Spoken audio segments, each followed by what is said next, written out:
চলা যাবে না। এই যুগটা অজ্ঞ থেকে চলার যুগ নয়, জ্ঞান অর্জন করতেই হবে। আর এই জ্ঞান অর্জন শুধু এককেন্দ্রিক করলে চলবে না, আপনাকে বহুমুখী শিক্ষায় শিক্ষিত হতেই হবে। অন্যথায় আপনি ওই যে বললাম আল্লাহর নূর, যেটা দিয়ে আপনি এখন বিশ্বকে দেখবেন, এটা অর্জন করতে পারবেন না। আরেকটা কথা বলে রাখি, অনেক ডিগ্রি সার্টিফিকেট অর্জন করার পরেও যদি মনের মধ্যে হিংসা আর অহংকার আর গীবত তোহমতের সংস্কৃতি না যায়, ওই নোংরা কলবেও আল্লাহর নূর নাজিল হয় না। কথা বুঝাতে পারছি না? অনেক ডিগ্রি সার্টিফিকেট অর্জন করেছেন, তো মনের মধ্য থেকে এখনো হিংসাই যায় নাই, এখনো গীবত তোহমতের সমালোচনার সংস্কৃতিই বর্জন করতে পারেন নাই, এখনো খোলা মনে সবাইকে ভাই মনে করতে পারছেন না।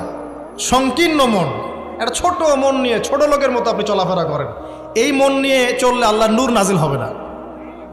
আল্লাহর নূর পেতে হলে মনটা প্রশস্ত হতে হবে, নিরহংকারপূর্ণ হতে হবে, কারো প্রতি হিংসা নাই, কারো প্রতি বিদ্বেষ নাই, কেউ আমার শত্রু না, মুসলিম ভাইরা সবাই আমার ভাই। উদার একটা যখন মন মানসিকতা থাকবে, নিরহংকারপূর্ণ মন থাকবে, জ্ঞান অনুযায়ী আমল হবে, সেজদায় কান্নাকাটি করবেন, আল্লাহ নূর চলে আসবে ইনশাআল্লাহ। আর এগুলো আসলে এখনকার সায়েন্স দিয়ে আমি ব্যাখ্যা করতে পারবো না, এগুলো আধ্যাত্মিক কথাবার্তা। আমাদের বাহ্যিক এই জগতের বাইরেও কিন্তু একটা জগৎ আছে, আমি মনে হয় বুঝাতে পারছি না। বারাকা, আল্লাহ পাকের বরকত কি দেখেছেন কখনো চোখ দিয়ে? আল্লাহ পাকের বরকত বলে একটা কথা আছে না? আছে না? আচ্ছা, বরকত কি জিনিস আপনি কি চোখে দেখতে পারেন? এমন একজন সালাফের কথা পড়লাম, যিনি 40 বছর বেঁচে ছিলেন। কত বছর? 40 বছর। এই 40 বছরে তিনি প্রায় 300টা বই লিখেছেন। কয়টা? 300টা। এখন বলেন, আমরা এখানে যারা বসে আছি অনেকেই 40 পার করে ফেলছি না? আমরা এই 40 বছরে কিছু করতে পেরেছি? এই 40 বছরে একটা মানুষ 300টা বই লিখতে পারে? তাহলে আমরা বুঝতে পারছি যে তাদের সময়ের যে বরকত আর আমাদের হায়াতের বরকত এক না। বরকত সম্পূর্ণ ভিন্ন জিনিস, যেটা আমরা চাক্ষুষ দেখা জ্ঞান দিয়ে বিশ্লেষণ করতে পারবো না। পারবো না।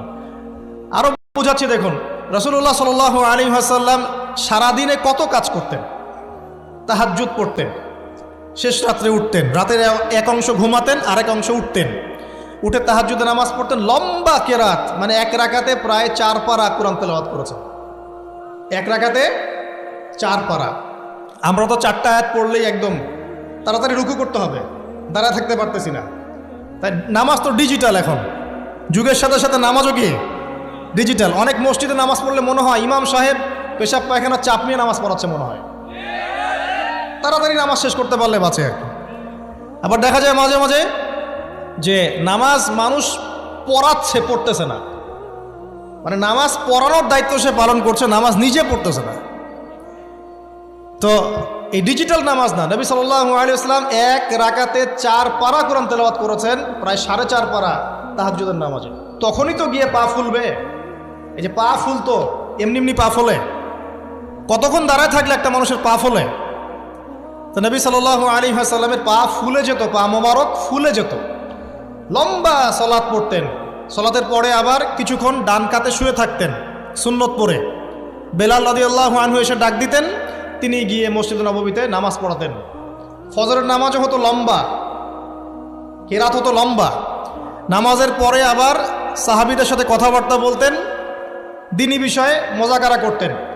তারপরে ইশরাকের নামাজ পড়তেন, চাশতের নামাজ পড়তেন, পরিবারের দেখাশোনা করতেন, দিন প্রচার করতেন, রুজি রুটির ব্যাপার ছিল। এই সারাদিন যে এতগুলো কাজ তিনি করতেন, একদিনে একটা মানুষ এত কাজ করতে পারে? তো নবী সাল্লাল্লাহু আলাইহি ওয়াসাল্লামের জীবনের বরকত আমার জীবনের বরকত কি সমান? তাহলে বলেন, বরকত কি আমি চাক্ষুষ জ্ঞান দিয়ে প্রমাণ করতে পারবো? এরকম অনেক বিষয় আছে ইসলামে যেটা চাক্ষুষ জ্ঞান দিয়ে প্রমাণ করা যায় না। কবরের আযাব দেখেছেন? কেউ কি প্রমাণ করতে পারবে? আপনি কি ফেরেশতাকে দেখেছেন যারা এখন এখানে ঘিরে রেখেছে জায়গাটা? এই জায়গাটা কি ফেরেশতারা ঘিরে রাখে নাই? আল্লাহ রসুল কি সেই কথা বলেন নাই? কিন্তু আমরা কি প্রমাণ করতে পারবো এখন? আপনি চাক্ষুষ জ্ঞান দিয়ে পারবেন না। কবরের আযাব প্রমাণ করতে পারবেন না। স্বপ্ন মাঝে মাঝে দেখেন, সত্য হয় কি হয় না? মুমিনের স্বপ্ন সত্যি হবে কি হবে না? আখিরুজ জামানে মুমিনের স্বপ্ন বেশি বেশি সত্য হবে। তো সত্য স্বপ্নের কি ব্যাখ্যা দিবেন? কোনো ব্যাখ্যা নাই। আপনি কি জান্নাত জাহান্নাম দেখেছেন? দেখেন নাই। মিজান পুলসিরাত দেখেছেন? রূহ, আপনার শরীরে একটা রূহ আছে, আত্মা, এটা কি দেখেছেন?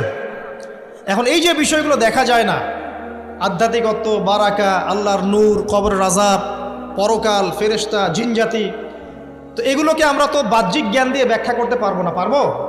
তাই বলে কি এগুলোর অস্তিত্ব নাই? বলেন, এগুলোর অস্তিত্ব আছে কি নাই? যদি এগুলোর অস্তিত্ব কেউ বিজ্ঞান দিয়ে প্রমাণ করতে চায়, পারবে? যুক্তি দিয়ে প্রমাণ করতে চাইলে পারবে? কোনো দর্শন দিয়ে প্রমাণ করতে চাইলে পারবে? পারবে না। তাহলে এখানে একটা বিষয় হচ্ছে, আল্লাহর পক্ষ থেকে যা নাজিল হয়েছে চোখ বন্ধ করে বিশ্বাস করতে হবে। এখন এই চোখ বন্ধ করে বিশ্বাস করলে পরে মানুষ আপনাকে বলবে ধর্মান্ধ, কি বলবে? এবং ইসলামের এই মৌলিক বিষয়গুলোকে যদি আপনি চোখ বন্ধ করে মেনে চলেন, এখনকার বিশ্বের মানুষ আপনাকে বলবে আপনি মৌলবাদী।